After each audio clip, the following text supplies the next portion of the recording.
I'm going to hand over quite swiftly to Brian, who is moderating the session, and really looking forward to this discussion, which is kind of looking at the emerging trends in the food biotech space. Thank you, Brian.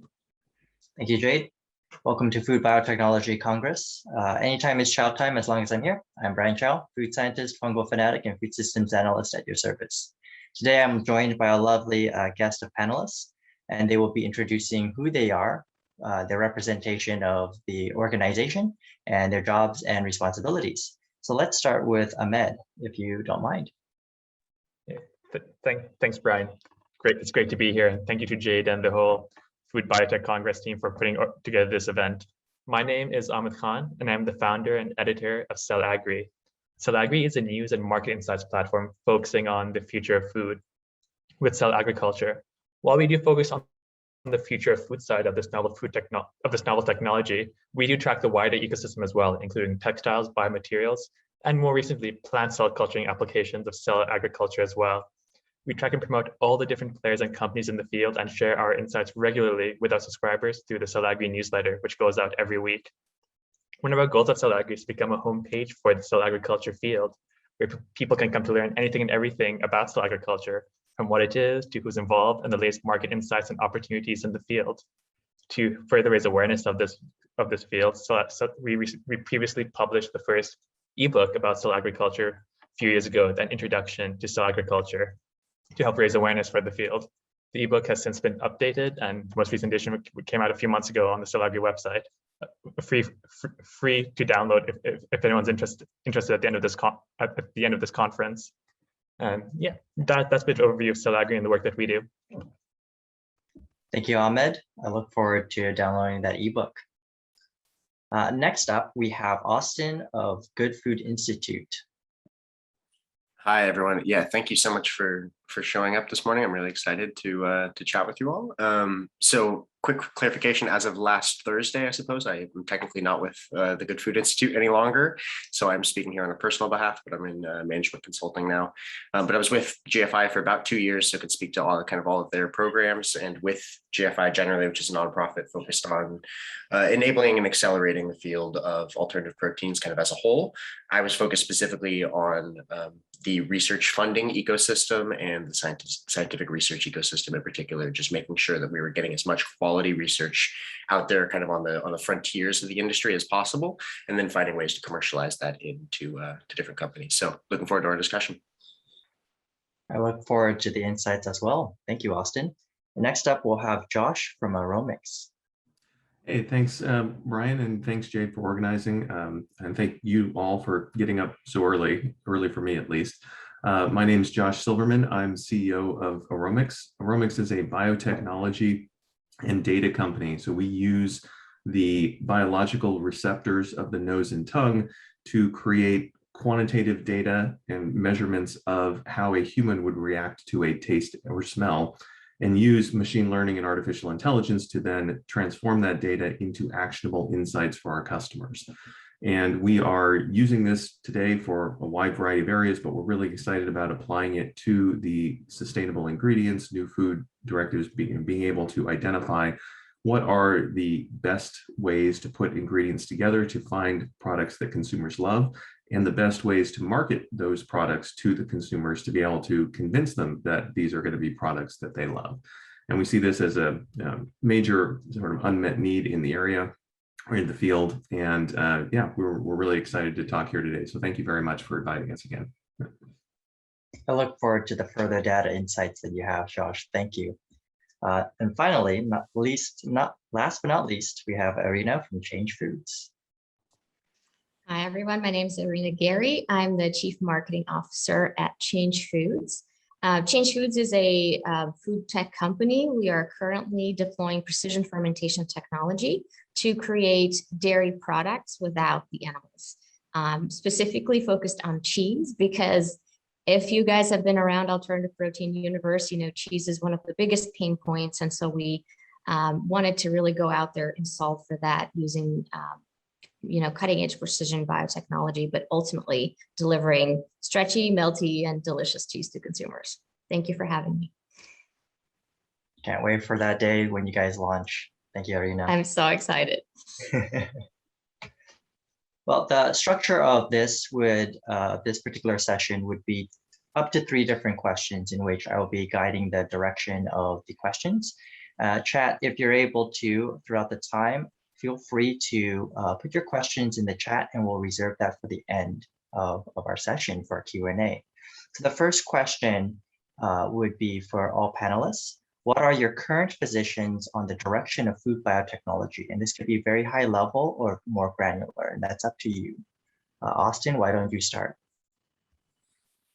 Yeah, I'm happy to. And I'll keep kind of all my comments at a really high level, just to provide at least a big kind of basic context. And because I know, several of us have more tailored expertise and can really speak to kind of specific applications. So generally, I would say, GFI generally in the science and technology team that I was working on for 2 years or so is really focused on bringing the kind of emerging frontier of food biotech into the actual industry, right?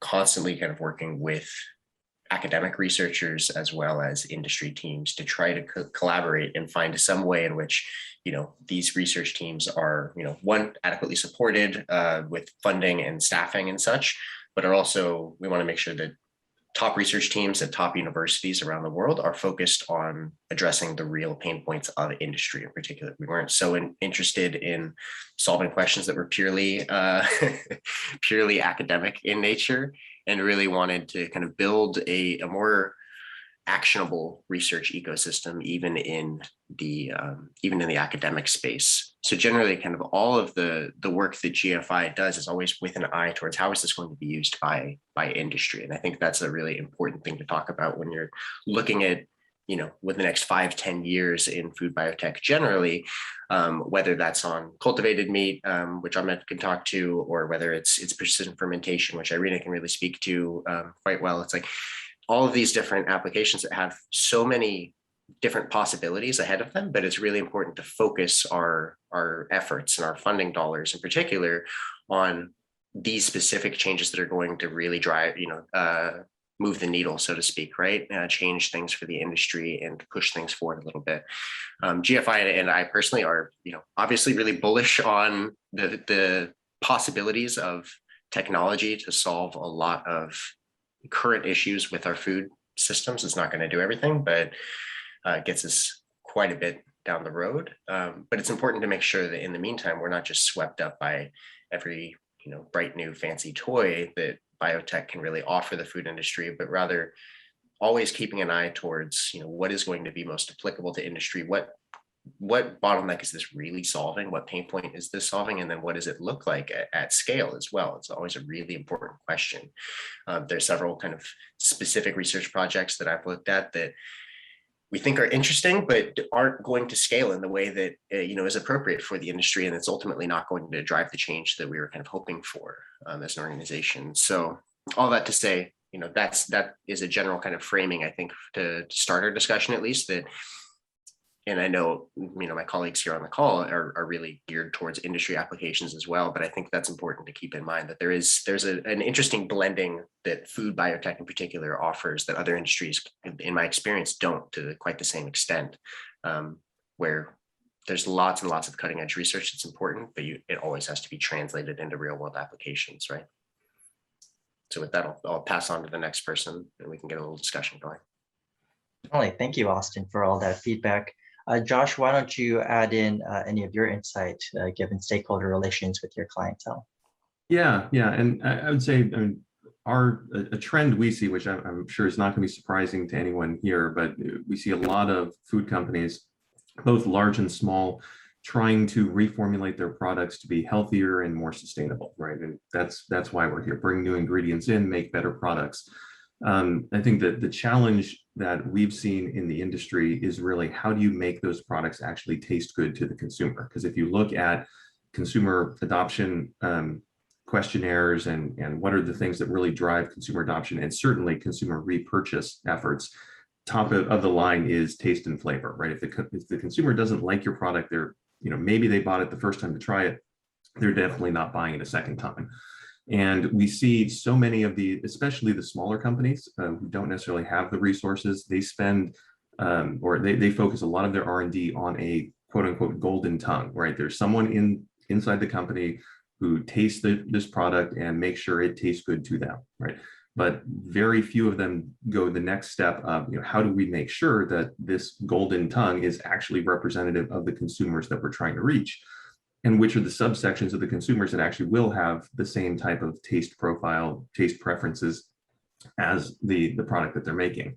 And I mean, this is a huge problem globally that most people, I think, aren't aware of. When you look at the total number of food products, CPG products launched every year, there's over 30,000 products launched every year, and only about 20% of them are successful. So 80% of those 30,000 products are not on the store shelves a year after their launch. And most of these are products being launched by companies with deep R&D teams, 100+ years of experience in bringing products into the marketplace, ingredients that have been on the marketplace for hundreds of years, established taste profiles to consumers, and they're still only 20% successful. And now we start thinking about new products, new ingredients that have never been into mass market before, companies that have been, in their R&D phase for 2 or 3 years, not hundreds. And these products are expected to have better than a 20% success rate. I think probably not, right? So what we're trying to do is bridge that gap and bring those better quality insights, so that even though the goal of creating better tasting, more sustainable, healthier products, all three of those things together, and we can actually enable that through a better quality data, better R&D process. Thank you, Josh. Thank you so much for your insight with regards to flavor analysis. Why don't we move on to Ahmed and take us into a more granular level? That was really interesting. Thanks, Brian. As mentioned earlier, my focus is within the cell agriculture field. And when we see how that field has been moving, it's really exciting, from cell-cultured meat all the way to other cell-cultured animal proteins, like dairy, like Change Foods, all the way to egg proteins. It's really exciting how this whole field is moving at a rapid rate and making incredible progress. At Cell Agri, 2 key areas that we watch very closely is the growing investment landscape around the cell agriculture food companies, as well as the scale up around cell-based meat specifically, including the key pain points that need to be addressed for the field to ultimately scale and reach commercial production levels. To give a brief overview of the investment landscape and how that's been moving forward, it's tremendous, and that trend will likely continue moving forward into 2022 and onwards. Investments have been flowing into this field at an absolutely incredible rate for the last 2 years. It took the cell agriculture field about 5 years to reach the first $1 billion in total funding across both cell-based meat as well as other cell-cultured animal protein companies as of July 2020. And that alone was an incredible and remarkable achievement. Raising $1 billion, this whole field, this whole concept of growing animal products directly from cell cultures was proven that it can be done. It can become part of our whole future food system. And just a whole year later, as of September right now, the field more than doubled funding again. As of September, more than $2 billion has now been invested in the cell agriculture food ecosystem. $1 billion alone to the cell-based cultivated meat companies, as well as $1 billion to other companies in the acell agriculture space, also known as precision fermentation. There's this whole idea that scientists are achieving their breakthroughs, companies are gaining interest, and this can become part of our future food system now. It's really exciting to see that trend moving forward into the new year as well, and seeing what can happen there. And along with that side, we also look at how more companies in the cell cultured meat ecosystem are now looking to scale production and move from lab bench scale all the way to, at least now, pilot scale production, address some of these key pain points around production that the field needs to address. And then ultimately, once those key pain points can be addressed for cell-based meat production, move towards commercial production in the future. Just last week, we saw one of the first companies in the cell-based meat space, Upside Foods, formerly Memphis Meats, announced the launch of their brand new cell-based meat facility in California, which they literally called Epic, funny enough. That is funny. Thank you, Ahmed. And finally, speaking of precision fermentation, Irina, why don't you dive a little bit further on that topic? Yeah, so I think actually, let me funnel up a little bit for a second, because I think we're at this exciting moment in history where food technology is really coming into kind of its own. We've had food, food technology has been around for a while, right? We've had it in kind of these little ancillary spaces, whether it's flavorings or vitamin B12 or, non-animal rennet that's used in cheese that was produced through, what we consider food technology.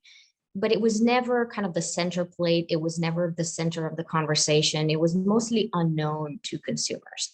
And what we're seeing right now, there's kind of three distinctive pillars that are developing within the food landscape, right? We've seen plant-based food come in and become its own, but it is oftentimes, under delivering on certain consumer expectations, right? There's maybe some flavors are off or textures are off. And I think food technology has a lot to offer in terms of truly dialing in and improving plant-based food consumer experience, right? Whether it's around, overall flavor, texture, color, nutrition, etc.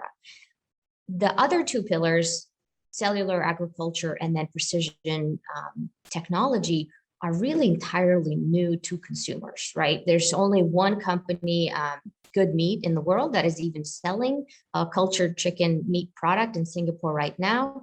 As Ahmed mentioned, every company unrolled their facility, but they don't have product in market. So consumers are yet to kind of see and experience what this is.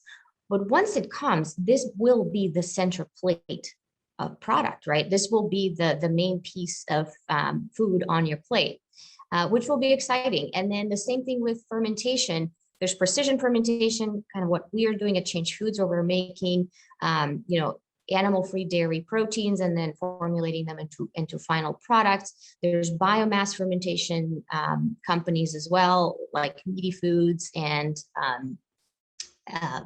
Air Protein, etc., that are gearing up to go to market and are yet not in market. So I think it's fascinating to me because there's a plethora of technologies that we all know and talk about, as Austin mentioned, but the question is, which ones will kind of go out into the world and start setting the stage and start having a conversation with the end consumer that will drive a lot of the experience that we as society will have with these new technologies. But I believe that the overall possibility is tremendous. And that's why, Ahmed mentioned, you're seeing this influx of investment coming into the space, because there are quite a few problems that we need to go solve for, whether it's extensive animal agriculture that's permeated every layer of our society and food system, environmental crisis, or just nutrition deficiencies globally that we need to go tackle. And there are crazy, incredible solutions that that are coming,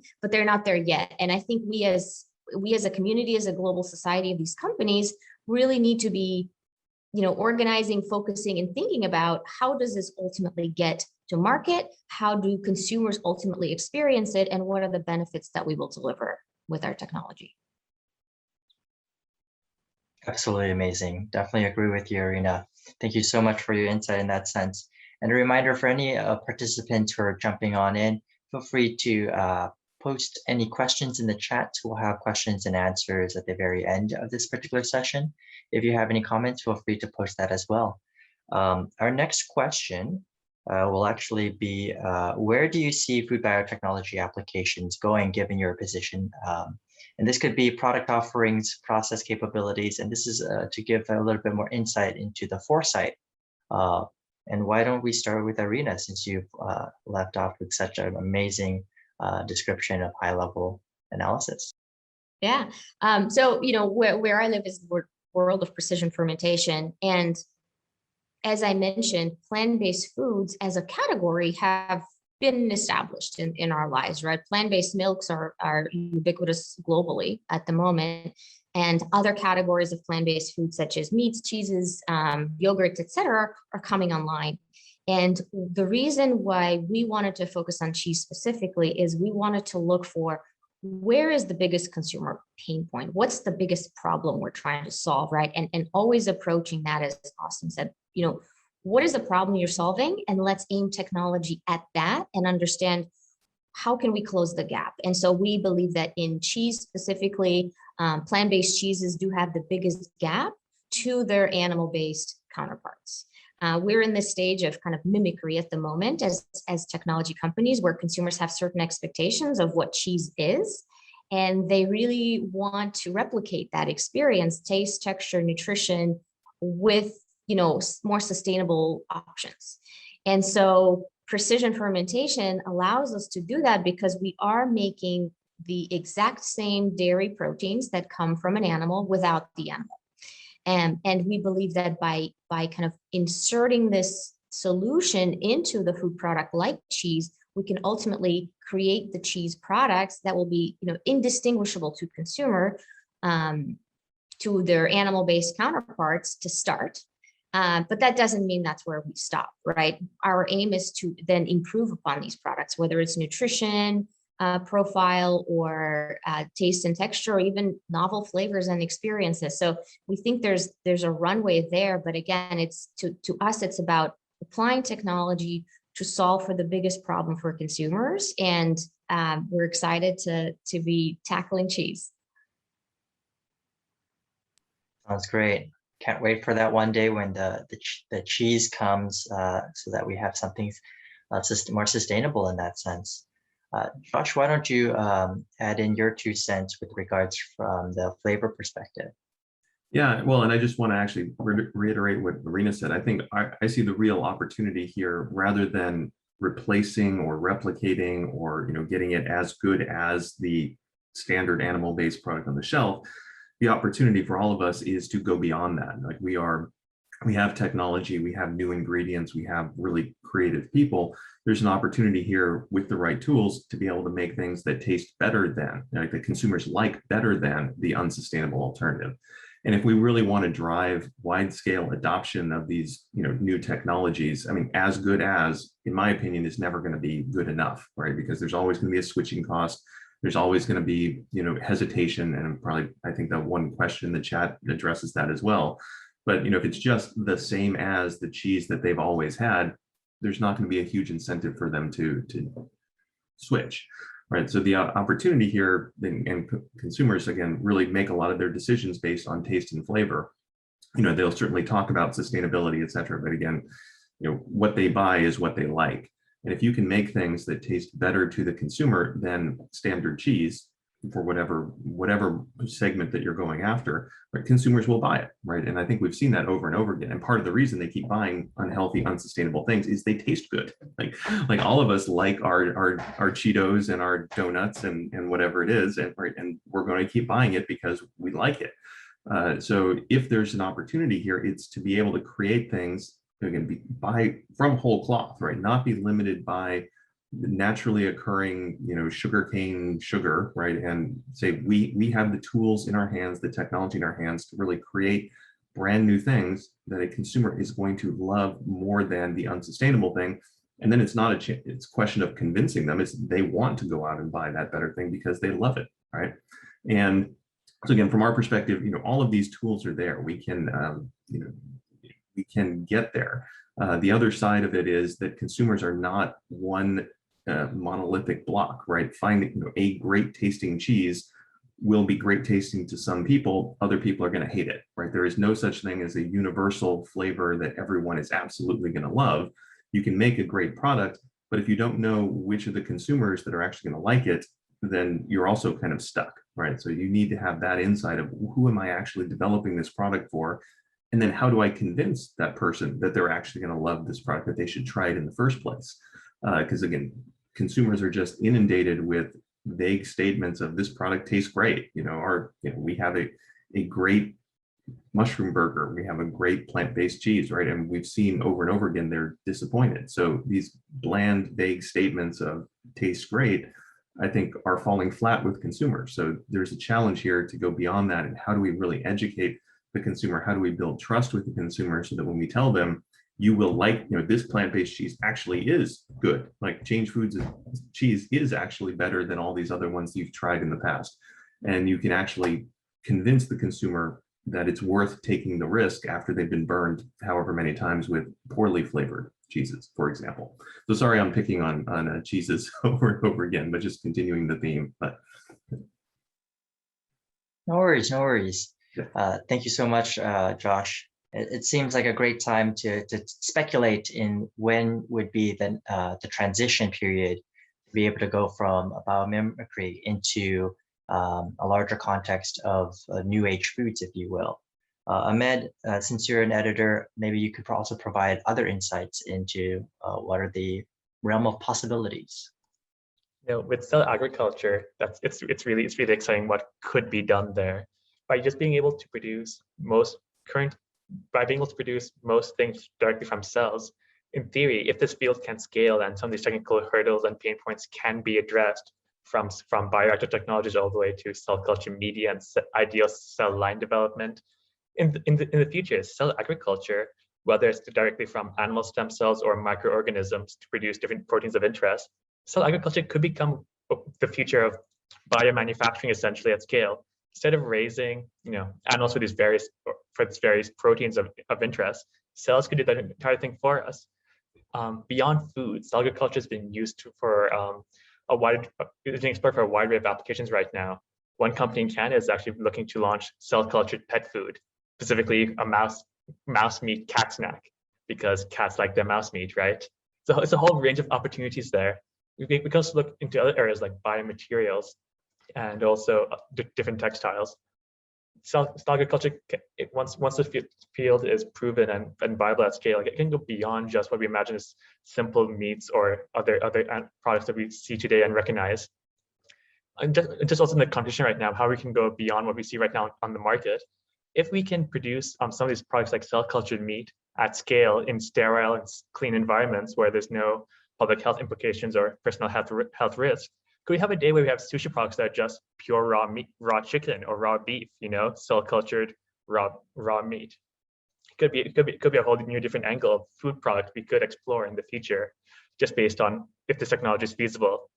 But in terms of where some of the companies are going right now, I sort of hinted at this earlier. A lot of these companies right now on the cell culture meat side, at least, are focusing on scaling and addressing some of these technical pain points and challenges to get to that next level where once they can produce their first line of products, they can then explore what else can we do for food generation 2.0 or 3.0 with this technology, right? So from like cell line development to cell culture media and even bioreactor technologies, we're starting to see a lot of these companies look to address that for scaling, and also trying to see a lot more new companies entering the cell agriculture space, looking to become supply chain providers, almost service providers for this wider ecosystem to help many players address these pain points. And if they succeed, these new players, you're essentially going to create this whole new ecosystem, this whole new supply chain around cell agriculture and the future of food to address these main hurdles to help all these ideas that we just proposed to go forward from the cell ag side. Thank you, Ahmed. Definitely interesting news to hear about a Canadian company entering into the pet food space, creating their own mouse meats. That's very fascinating. I haven't heard of that before. Thank you. Now, Austin, why don't you round out this particular question with regards to insights for future prospects? Sure, and Ahmed, send me an email when that goes to market. I'll drive across the border and get my cat a few snacks and see what he thinks. But I'm curious about that. Yeah, just to speak earlier, I mean, mostly to kind of reiterate a lot of the great points that Irina and Josh made in particular, and Ahmed touched on as well in the cellular space. GFI's theory of change for all things with the food industry is that really, when it comes down to it, push comes to shove, customers are looking for taste, price, and convenience. And I think there's a lot of truth to that. That doesn't tell perhaps the entire story for every customer, but what it does is gives us a large kind of focus area on which we can really focus on changing products. To the extent that we can better recreate or improve the price and taste of animal-free counterparts, if we're speaking about alternative proteins, I think that goes a long way in driving consumer behavior. And I see Rachel even dropped a question in the chat, which is a fantastic question, exactly kind of what we should be thinking about consumer skepticism about technology. And really what I think it's an important point, but what I keep coming back to anytime I really get deep into thinking about that is how common all food science is in every bit of food that we eat today, not just the, as Josh was talking about, not just our Cheetos and the things that are super heavily processed that we can immediately look at and say, wow, there's a lot of technology built into that, but everything that we eat, even the fruits and vegetables that we eat that are the result of a lot of thinking about about our agricultural system. Food science is baked into everything that we eat already. And I think it's the responsibility partially of government agencies like the USDA to be, promoting and providing funding for alternative proteins and inputs for the alternative protein industry and legitimizing it in a certain sense.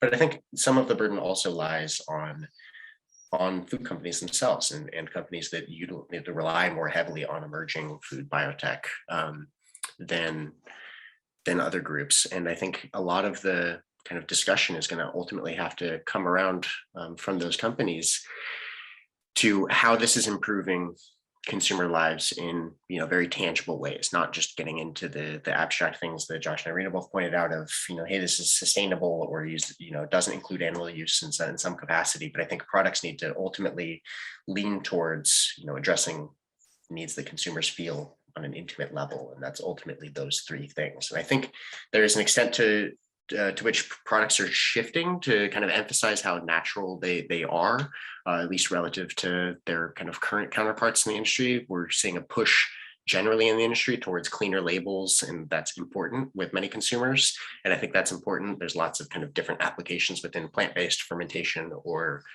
cultivated meats or other products. But I think ultimately it has to come down to taste, price, and convenience. And those are the three things that are going to change consumer minds and hearts and stomachs more than anything else. If I can pipe in just for a second, I agree Please. with what Austin is saying. And we are at an interesting influx point, right? Because our kind of understanding of what food is and kind of how people perceive it is limited right now to kind of what we know, right? Based on animal agriculture, traditional kind of farming methods, et cetera. And we are very rapidly entering an era where these new technologies are about to hit the plates and consumers have no idea what they are.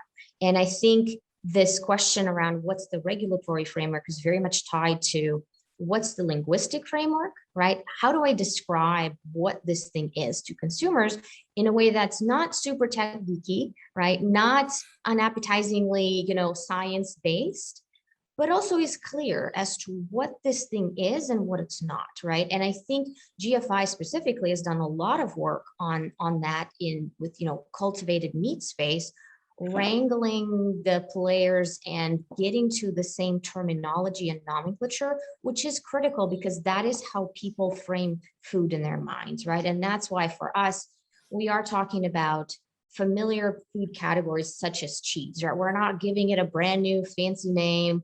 We're not describing it in scientific terms, because ultimately for consumers, in order for these foods to become adopted and embraced, they need to make sense. And therefore, we need to be thoughtful of how we position them, what we call them, how we package these foods, whether sold, et cetera, while being mindful of the fact that this is new, right? There is not a regulatory framework that is established just about anywhere in the world as to how these products are regulated, who ensures their, how the safety and, efficacy of the claims is checked, what they're called, et cetera. So I think there's a great need, and it is happening, right, for organizations like GFI to work with regulatory bodies globally to help drive consistency in nomenclature and regulatory pathways in what types of ingredients are labeled and how they're labeled, et cetera. Because as you said, Austin, food and technology has been together for quite a while, right? There's been tech in our food for several decades. However, consumers are mostly unaware, right? Short of seeing artificial flavor somewhere here and there, they don't understand how B12 makes it into their food, right? Or what is the flavor, or how a certain fats play into a textural experience of their food. They're not engaged at that level, and frankly, nor do they want to be. So I think for us, it's about driving consistency and simplicity. It's very, very important because when we talk to food technologists, we tend to want to geek out on, the difference between precision fermentation and biomass fermentation and what organism are you using and, all of that. None of it's relevant to consumers. And but we do need to be clear, right? We do need to be clear that this is something that is different and unique and that offers a benefit to consumers. So it's this idea of how do we bring this technology to market without being too technical and scary to folks, because it really isn't, but it could be perceived as such. Yeah, I could not agree more. And as well, I'm just seeing Rachel's kind of additional extension question in the chat. And I think it is important to consider international, we on the panel have a very US centric kind of look at the market, of course.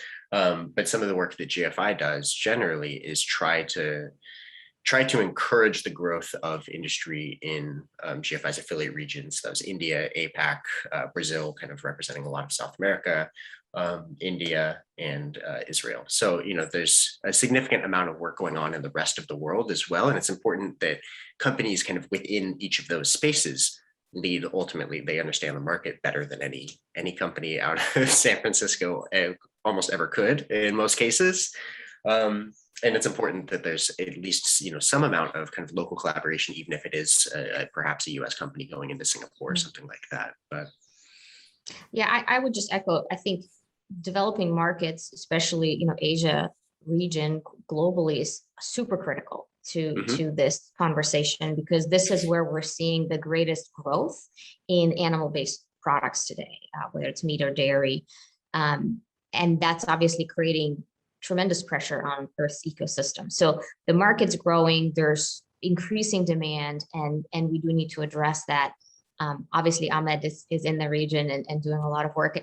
I think there's a degree of consistency that's needed, because we are a global economy, we're a global community. There's, we're borderless in many ways at the moment. And what Change Food says, is accessible by anyone, whether they're in Israel, in Australia, or in the US. And so I think we do need to kind of march together, holding hands as an industry, while allowing for certain regional or market differences in order for us to be able to kind of understand what are the cultural, linguistic, regulatory nuances that need to be accounted for. But that's why I think an organization like a GFI is critical in kind of creating the broader umbrella of conversation, and then engaging with these local markets and authorities and regulators in order to say, how does this framework apply and what needs to be kind of tweaked and adjusted, and in kind of this more coordinated approach.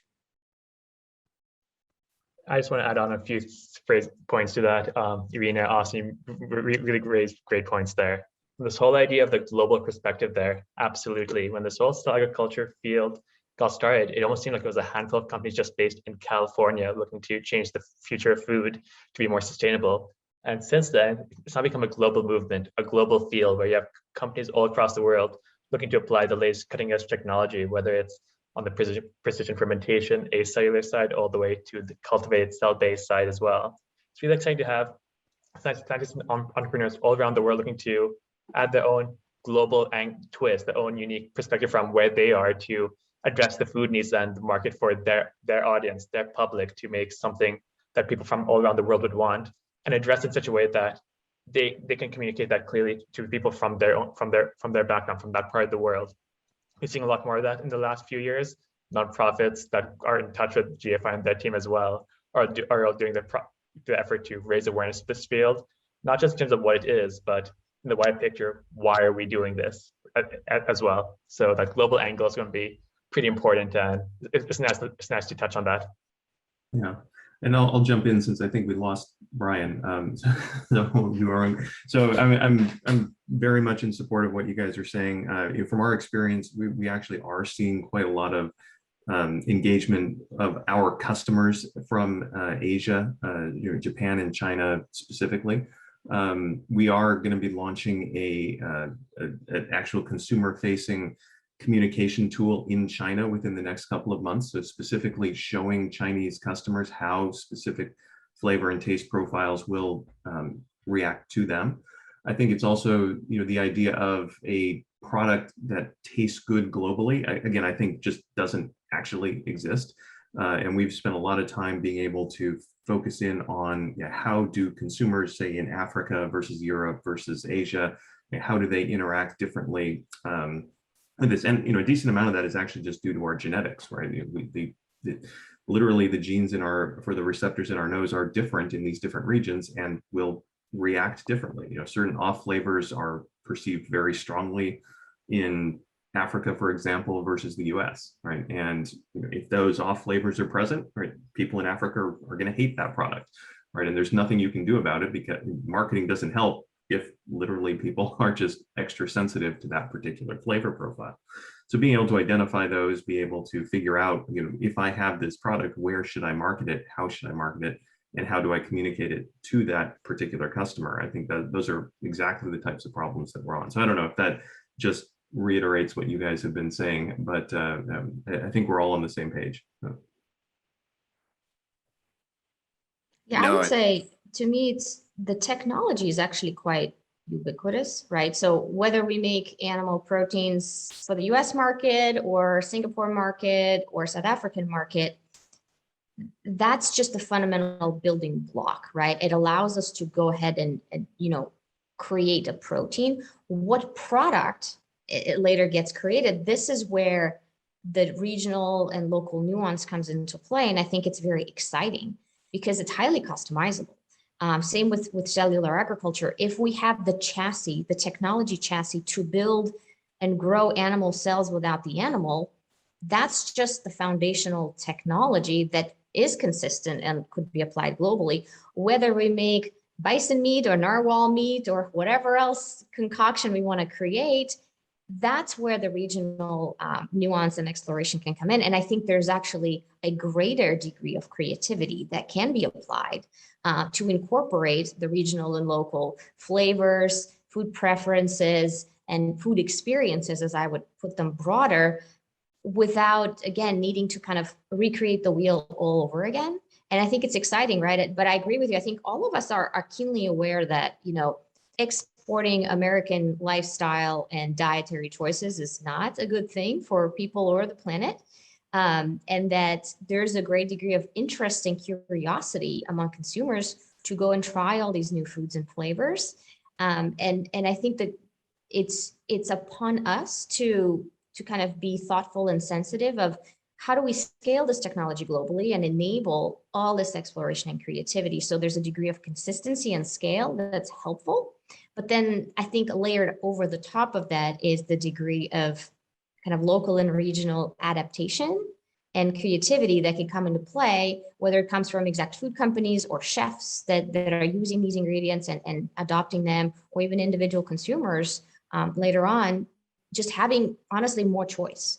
I don't think animal agriculture is going away holistically, globally at any point, and none of us are really calling for that, because there's a time and a place for animals to be a part of the system. I see this more as just a lot more options that are, healthier, provide a different nutrition, provide a different experience, while being sustainable and, being able to be adopted globally long term. Yeah, Irina, I 100% agree with kind of all of that. And I realize I misspoke slightly in my message to the chat. I realize we do need to finish up in the next 5 to kind of 10 minutes. So perhaps kind of with that, Irina, I think that's a great start to just kind of rounding out perhaps this quick panel. I know we lost Brian, so Jade asked me to just drop in and do some of this. So Josh, I mean, I would love to hear we can maybe just go around the horn. I would love to hear any kind of concluding thoughts, generally things that you want to leave with the Congress. Yeah, well, I mean, again, I think I would just want to reiterate the opportunity that we have here, right? Again, and I want to encourage people not to, again, just try to replicate what's already there, because, I mean, honestly, it's always going to be second best, right? And trying to replicate something is you're never going to get to the thing that you want, right? And people are used to what they are used to. Moving a consumer on, to replace what they already have is a difficult question. So again, I want to point people to the idea of, hey, we can make something better than, right? And not just better than in nebulous sustainability, and I'm not trying to be diminutive on that, but the idea that most consumers aren't going to read the detailed label. Most of them are not going to say, oh, I need a biotechnology solution. Most of them are not going to be out there looking for, I want cell-based meat, right? They don't care. They want, I want something that tastes great, right? I want a candy bar that, I love and tastes better to me than other things. So to the extent we can do that and focus on what do the consumers want, and again, using the levers of technology, now we have the tools to go beyond the naturally occurring, right? And I think the best analogy that I've seen is in with colors and dyes, right? So 100 years ago, we had like 3 naturally occurring dyes. You had, you know, blue and red maybe, and, you know, a couple of greens. And right, it was there because, you know, that's what you could extract from naturally occurring ingredients. And so pretty much everything was one of those 3 shades of color. Once we actually started to understand how the human eye processes colors, we know how to mix these different dyes together. We have synthetic chemistry tools to be able to create new dye molecules. All of these things together now allow us to go out and recreate any color of the rainbow. And honestly, you can go to any hardware store on the corner and you can get a gallon of paint made in literally any color that you want. But what's also really important is you can get that gallon of paint, same exact color, from 3 different manufacturers using 3 completely different dye sets, right? And so there can be 0 molecules in common between those 3 gallons of paint, but your eye can't tell the difference, right? And so we have those tools available to us now through the technology. And again, at the end of the day, the consumer doesn't care. The consumer doesn't care how that paint was made. It doesn't care what specific dye molecules were there. Were they made synthetically or through biotech or through, you know, something else? What they care is, hey, I have a paint that I put on my wall and is the exact shade of color that I wanted, that I decided that I love, right? And again, they can have that color. They're not limited to, here's the 3 colors that we had on the shelf. So that same type of engagement with the consumer, the ability to get them a personalized solution that they love, that I think is what's going to be the thing that really drives the adoption of all of these new ingredients. And so I think, again, that's all of our opportunities with technologies to build that system for them. So I recognize we're on the early stage, so obviously that's a bit visionary, but certainly I think that's where we should be trying to get to. I think I could echo off of that, paint example a little bit, but it's not dissimilar in food, right? Where we're starting from a point of mimicry, right? Because I think it is important to introduce people to, hey, you are used to having cheese, and here we can give you the exact same cheese, right? But then what is the benefit? Well, the benefit, because we're building it, it's kind of, think of it as we're starting from the Lego blocks and building up, rather than starting from a giant piece of plastic and trying to chisel it down. And because we're doing that, we can give you cheese without lactose, and solve for a real problem with consumers' lactose intolerance, right? We can give you cheese that is not allergenic, because we now can manipulate the exact molecules, and we can understand what's causing allergenicity and take that out, right? And think of the real, very tangible benefit to millions of kids who are dairy allergic and they cannot go to a kid's party and have a pizza or a piece of cake. We can improve calcium delivery and improve absorption of calcium through these foods. So we can create real benefits to consumers that are easily understood. That's before we even get to new flavors, new types of products, new experiences. And so I think it's about stepping this out, but the possibilities are very exciting, precisely because of this kind of modular approach to this technology, where meat doesn't have to come with antibiotics or hormones or cholesterol, for example, but it can deliver on the food experience that you want. And I think that, to me, is incredibly exciting, but driving understanding of what are the benefits that consumers are most receptive to today, 3 years from now, and 10 years from now. That's going to be critical, because the toolkit is so vast. There's so many choices and solutions. I think it's about understanding the consumer, ultimately, what's going to drive the taste, what's going to drive the benefit, how much would they be willing to pay, and where does this product fit into their life, whether it's home, away from home, et cetera, and how do they cook it? All super important considerations. But personally, I'm very excited. I think there's possibilities to start solving for real problems immediately with this technology, and building from there is kind of, I see this. That's why I said we're really truly at the cusp. This is so early days. There's 200 companies globally working on these technologies. We're not a massive community, and everybody eats, right? So I think that the business opportunity is absolutely massive, and there's so many different things and problems that we could solve for, and different pillars that we can look into with this technology, that it's just going to keep going from here.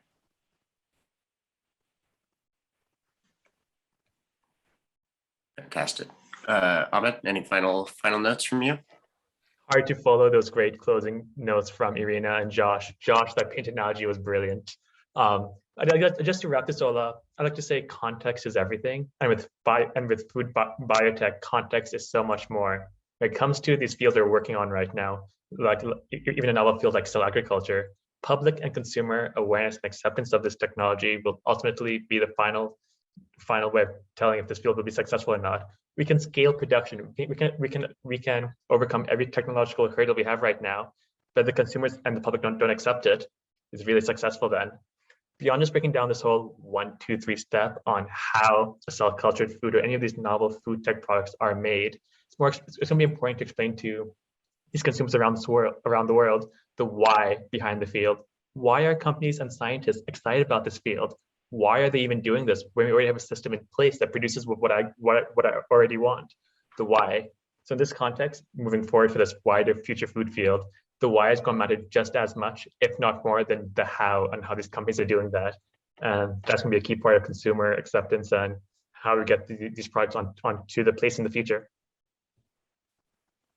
Couldn't agree more. I think that's a fantastic place to end it. And I just want to kind of thank everyone for joining. I think we've got a lot of kind of interesting things to all think about as we continue the Congress from here on out. We can give you all a few minutes left back to your day before I believe the next panels on ingredient companies and plant-based foods retailers, et cetera, as partnerships building within the supply chain. So look forward to seeing you all kind of in the next few sessions and throughout the rest of the conference. But thank you all for tuning in, and thanks so much for my colleagues on the panel. Jade, any final notes?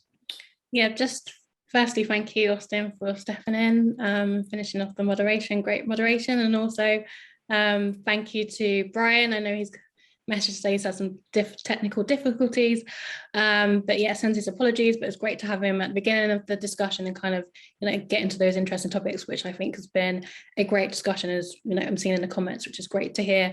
And thank you to Ahmed, Irina and Josh also for, you know, being a part of the panel and, you know, kind of, you know, following and kind of setting the scenes where the market's going, which I think is really interesting, and it kind of does lead into more of a business perspective conversation that we have coming up next, which Austin mentioned, which is around partnering and those kind of strategic partners with ingredient suppliers and those large brands and FMCG companies, and how what successful partnering can look like in the food biotech space. And that will be starting in just over 5 minutes. So that's back on the main platform for that discussion. Thank you all for joining, and I'll see you again soon. Thank you.